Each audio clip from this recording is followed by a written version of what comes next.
अस्सलाम वालेकुम। मैं रात में आप लोगों के सामने इस वजह से आना ज़रूरी था कि आज हमने ये ऐलान किए थे कि हम कल मुंबई आ रहे हैं। और जिस तरह मैंने पहले बताया था कि ये एक तिरंगा रैली है जिसके तहत इस मुल्क के आज़ादी के जो 75 साल हुए हैं उसमें अमृत महोत्सव मनाया जा रहा है। इसीलिए हमारी मांगे कुछ भी हो, लेकिन हम भी इस राज्य के मुसलमान भी अपने मुल्क से कितनी मोहब्बत करते हैं इसका इजहार करने के लिए भी हम मुंबई के लिए निकलने वाले।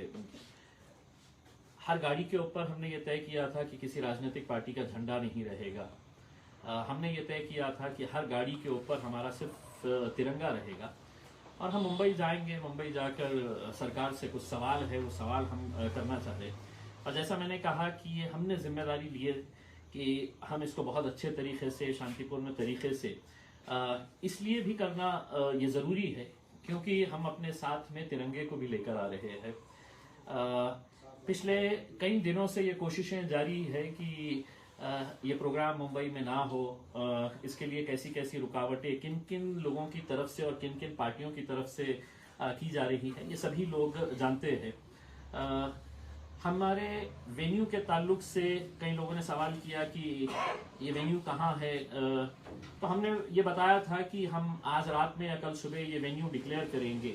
उसकी वजह ये थी कि हमने जहाँ जहाँ पर भी जो कोई भी हमने ग्राउंड या हॉल हमने सेलेक्ट किया हमारे इस प्रोग्राम के लिए, तो दूसरे ही दिन हमको ये बताया गया कि नहीं, पुलिस की तरफ से दबाव आ रहा है। पुलिस से जब पता किया गया तो कुछ पुलिस वालों ने ये बताया है कि उन्हें कुछ राजनीतिक दलों की तरफ से जो सत्ता में बैठे हैं उनकी तरफ से ये दबाव डाला जा रहा है कि हमको मुंबई नहीं आने देना चाहिए करके। हम मुंबई क्यों आना चाह रहे हैं? एक तो ये है कि मुसलमानों के 5% रिजर्वेशन के ताल्लुक से हम सवाल करना चाहते हैं सरकार से, और अगर हम सरकार से सवाल नहीं करेंगे तो फिर किससे करेंगे?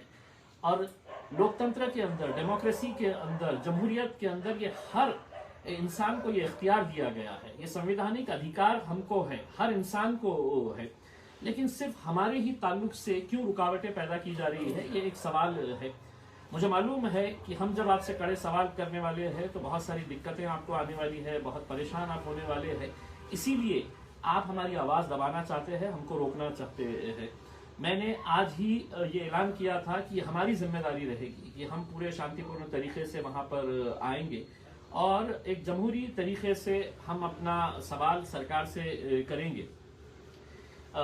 वेन्यू के ताल्लुक से मैंने जैसा बताया था कि आज रात में हम फाइनल करेंगे। तो अब आपको मैं बता दूं कि हमारा जो वेन्यू है वो मुंबई के चांदीवली का जो ग्राउंड है, वो चांदीवली के ग्राउंड को फाइनल किया गया है और वहां पर असदुद्दीन अवैसी साहब की सभा की तैयारियां चल रही है। हम सुबह यहाँ से 7 बजे निकलने वाले हैं। लेकिन इस दौरान हमको ये पता चला है कि दोबारा वही ताकतें फिर साजिशों में लग गई है, फिर पुलिस के ऊपर दबाव डाला जा रहा है, फिर पुलिस की तरफ से हमारे को रोकने की कोशिश की जा रही है। मैं महाराष्ट्र की पुलिस को ये कहना चाहता हूँ कि अगर हर राजनीतिक पार्टी को इख्तियार दिया गया है तो महाराष्ट्र के मुसलमानों को तिरंगा हाथ में लेने से क्यों रोका जा रहा है? क्या वजह है कि आप हमें तिरंगा लेकर नहीं आने देना चाहते हैं? हमारा राजनीतिक पक्ष हो सकता है, लेकिन ये कोई राजनीतिक मुद्दा लेकर हम नहीं आ रहे थे। अगर इस मुल्क के वजीर आजम ने कहा है, सरकार ने ये कहा है कि हमको साल भर अमृत महोत्सव मनाना है 75 साल आज़ादी के, तो जब मुसलमान अपने हाथ में झंडा लेकर आ रहा है तो यहाँ की पुलिस को क्यों इतनी तकलीफ हो रही है और किसके दबाव के अंदर वो हमको रोकना चाहती है? मैं महाराष्ट्र के director general of police, police commissioner और जितने वरिष्ठ पुलिस अधिकारी हैं उनसे मैं ये विनम्रतापूर्वक ये अनुरोध करना चाहूँगा कि इस मुल्क के अंदर डेमोक्रेसी है, डिक्टेटरशिप नहीं है।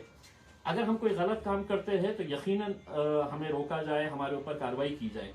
लेकिन अगर गाड़ियों में सफ़र करने का कोई प्रतिबंध नहीं है, मैं अपनी गाड़ी से दिल्ली भी जा सकता हूं, मैं अपनी गाड़ी से मुंबई भी आ सकता हूं, ये मेरी गाड़ी है, तो हमें गाड़ियों में बैठकर आने से क्यों रोका जा रहा है? हमें अपनी गाड़ियों के ऊपर तिरंगा लगाने से क्यों रोका जा रहा है? हमने ये ऐलान किया था कि हम सुबह 7 बजे औरंगाबाद से निकलेंगे और दूसरे इलाकों से भी आएंगे। अगर आपको कुछ दिक्कतें हैं तो आप चर्चा करिए, बात करिए, लेकिन इस तरह से अगर किसी राजनीतिक पार्टी के दबाव में आकर, और अब मैं खुले शब्दों के अंदर बताना चाहता हूं कि राष्ट्रवादी कांग्रेस के कुछ नेता और कांग्रेस के कुछ नेताओं के दबाव में आकर महाराष्ट्र पुलिस अगर हम पर दबाव डाल रही है तो ये निंदनीय है। हम बहुत इज्जत करते हैं पुलिस डिपार्टमेंट की, पुलिस बहुत अच्छा काम करती है, हमारे साथ सहकार्य करें। हम पूरा आपको आश्वासन देते हैं कि हम बहुत अच्छे तरीके से आएंगे, लेकिन अगर हमको जोर जबरदस्ती करके अगर रोका गया तो मैं इसी महाराष्ट्र पुलिस को, इसी कांग्रेस को और इसी राष्ट्रवादी कांग्रेस को और महाराष्ट्र के मुख्यमंत्री को भी ये बताना चाहता हूं, फिर ये आंदोलन अब रुकेगा नहीं। हम अगर आज बहुत अच्छे तरीके से आकर हमारा इस पैगाम को सरकार के पास तक पहुंचाना चाह रहे थे, तो कल शायद हम इस आंदोलन को और ज्यादा तेज कर सकते हैं, और ज्यादा तीव्र कर सकते हैं।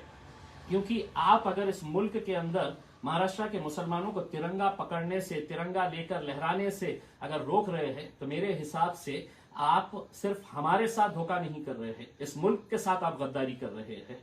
क्योंकि हम तो बड़े फख्र के साथ हम तिरंगा लेकर आ रहे हैं, और उस तिरंगे को रोकना मतलब मेरे हिसाब से एक बहुत ही निंदनीय काम महाराष्ट्र पुलिस द्वारा किया जा रहा है।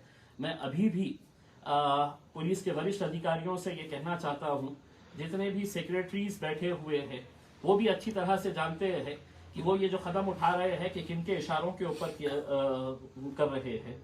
शायद मेरे हिसाब से हमने ये गलती कर दी है कि हमने पुलिस के पास आकर परमिशन मांगी।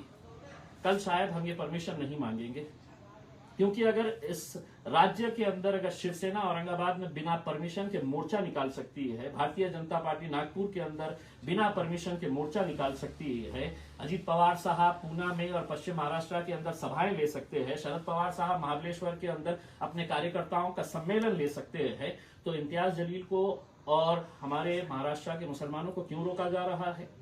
यह आपका भेदभाव नहीं है तो क्या है? मैं एक बार फिर से आपसे ये अनुरोध करूंगा कि हम अच्छे तरीके से आ रहे हैं, और हमने जैसा पहले बताया था कि इस मुल्क ने इतना खूबसूरत नज़ारा कभी नहीं देखा होगा कि हमारी हर गाड़ी के ऊपर हम तिरंगा लेकर आ रहे हैं। वो मंजर देखने जैसा होगा, और आपको भी वो मंजर देखकर फख्र होगा कि देखिए इस मुल्क के मुसलमान अपने तिरंगे की कितनी इज्जत, कितना सम्मान और कितनी मोहब्बत करते हैं। तो चांदीवली के अंदर ये प्रोग्राम होने वाला है, और हम यहाँ से निकलने वाले हैं। सिर्फ पुलिस अगर जोर जबरदस्ती करेंगी, अगर हमें डराने, धमकाने और दबाने की कोशिश करेगी, तो मेरे हिसाब से लोकतंत्र के अंदर ऐसी कोई इजाजत ना तो किसी पुलिस को दी जाती है, ना किसी हुकूमत और ना किसी सरकार को दी जाती है।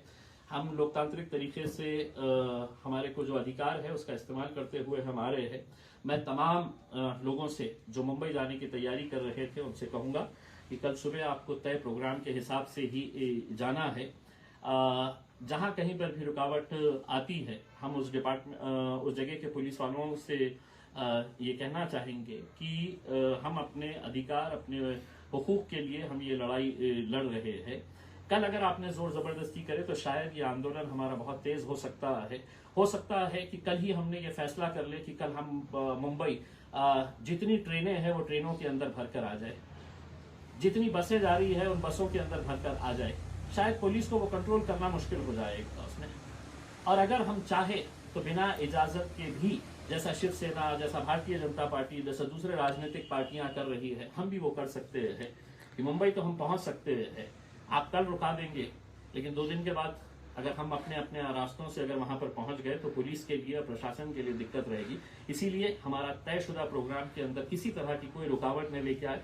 मैं इम्तियाज जलील आपको आश्वासन देता हूं कि हम बहुत अच्छे तरीके से हमारा जो तयशुदा कार्यक्रम है उस कार्यक्रम को बहुत अच्छे तरीके से आपके सहयोग के साथ हम पूरा करेंगे। बहुत बहुत धन्यवाद, शुक्रिया।